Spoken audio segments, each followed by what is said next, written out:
Now we're moving to project 9. And we're going to continue at the same step as the project 8. So let me go ahead and find my file.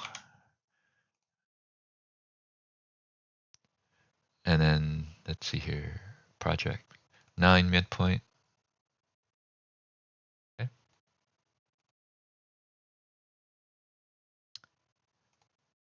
Let's see here. Yeah, we should be here in a workout plan sheet. So step 8 for project 9 is asking us to create a scenario summary report. Click the what if analysis button. So it's in the data tab, what if analysis, and then scenario manager. So that's part A. It should be on solver. Yeah. If yours is not on solver, make sure you guys select that. So click the summary button. And then we want to select D5 to D9. So here's the, I guess you had to hit this selection key here. D5 to D9. Yeah. Right. Where did it go?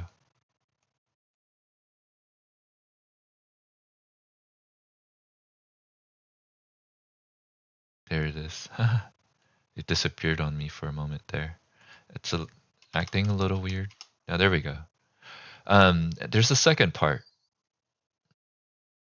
Let me go ahead and close that. So D5 to D9, and then comma, select cell E10. E10, there we go. All right, and then we click OK.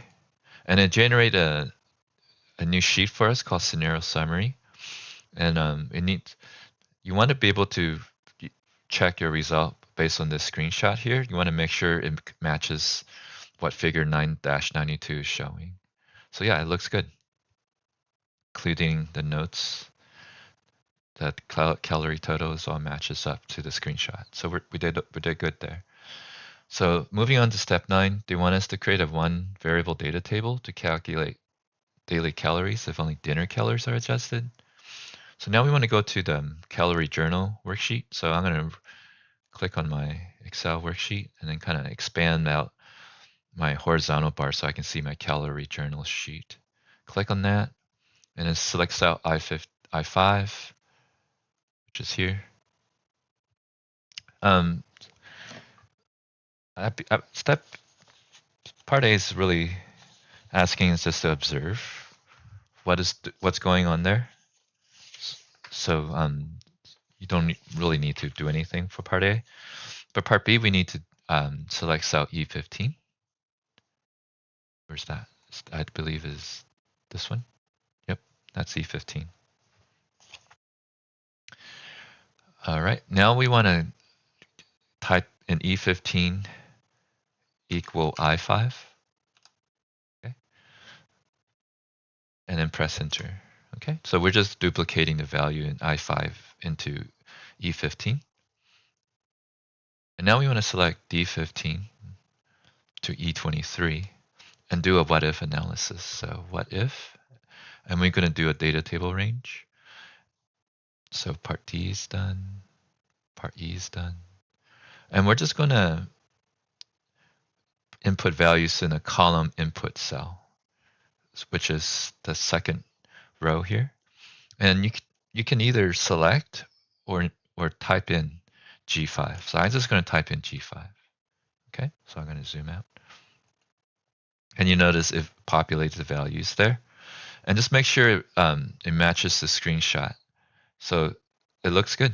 The values matches up. So let's move on to step 10.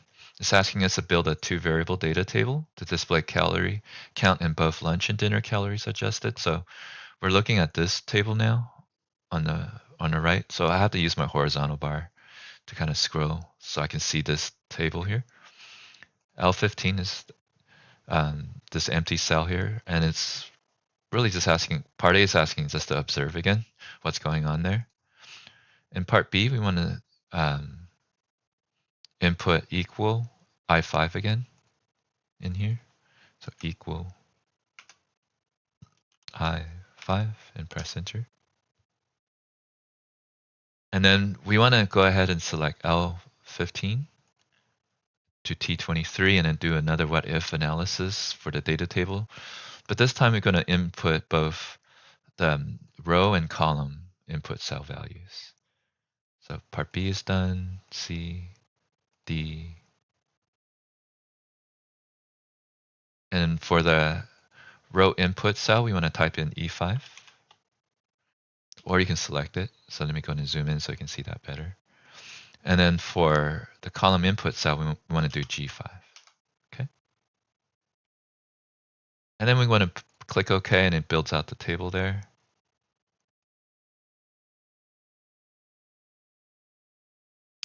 And so once again, make sure, well, before we make sure we match this up, we need to format it, the values, so that it's comma style with no decimals. So let's go back to home, number, select comma, and then we want to decrease the decimal so none of them are showing. And then we can compare the table, the screenshot here, figure 9-94, and I'm just looking at it and it looks good. Oh wait, well, the values is good, but we need to adjust the column. Part I is asking us from column L to T. It needs to be 10. So go to cells, format, and the width, column width right now is at 8.33. So be careful. It's important that you do part I. You're going to lose some points if you don't do that. So you notice it kind of expanded out the cells. So yeah. Let's go ahead and move on to step 11, where it's asking us to create an array formula to calculate variances. So let's go to the dental insurance sheet now, and then select cell F5. Yep. Once again, it's asking us to observe what's going on there. And part B then is asking us to type in equal. You can either select, or for me, I just like to type it in. Just make sure you type in the right values. D5 to D35, okay? Before you can press enter, we actually need to do part C, where it's asking us to do a subtraction of column E. So E5 to E35.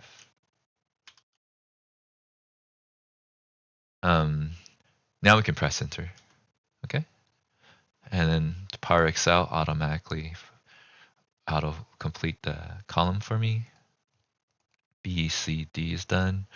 Part E is asking us to select cells F6 and F35, and then formatting them as currency, and then make sure it has 2 decimal places. So go back to number. Instead of general, we want to select currency, and it automatically added the 2 decimal places. Part F is a little tricky. I'm sure there's another way to do it, but the way I do it is I copy the cell that has the formatting color. Then I just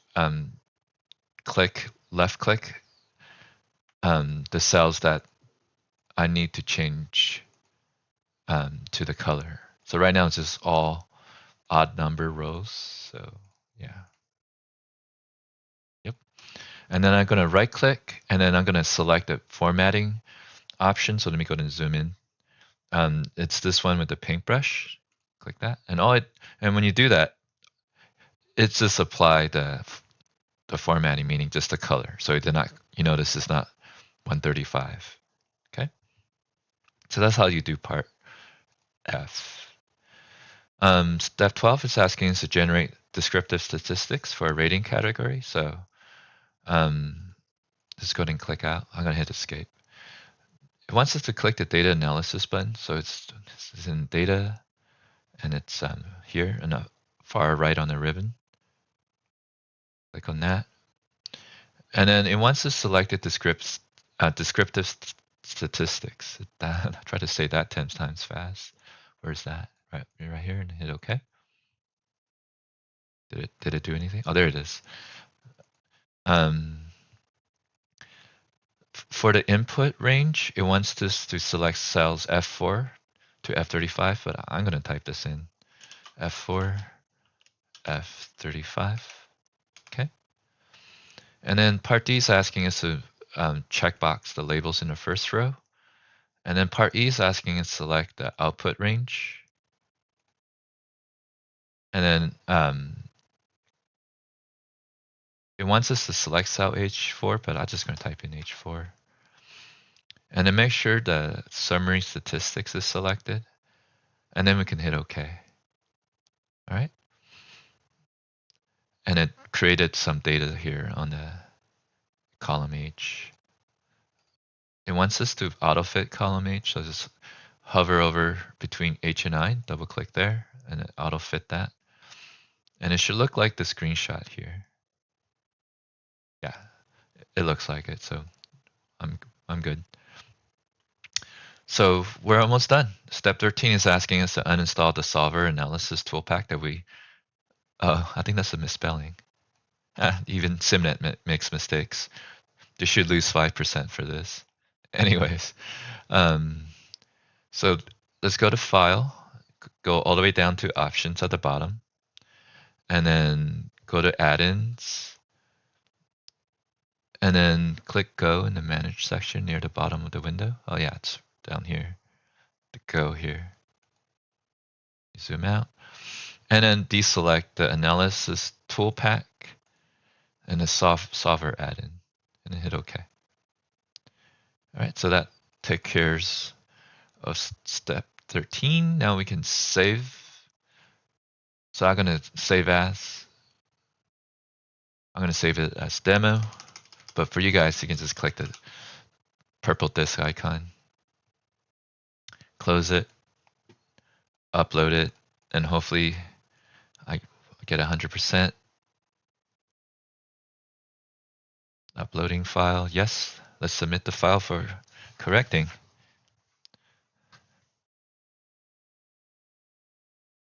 Yep. All right. So this is good. So thank you for watching, and hopefully you get 100% on your assignments as well.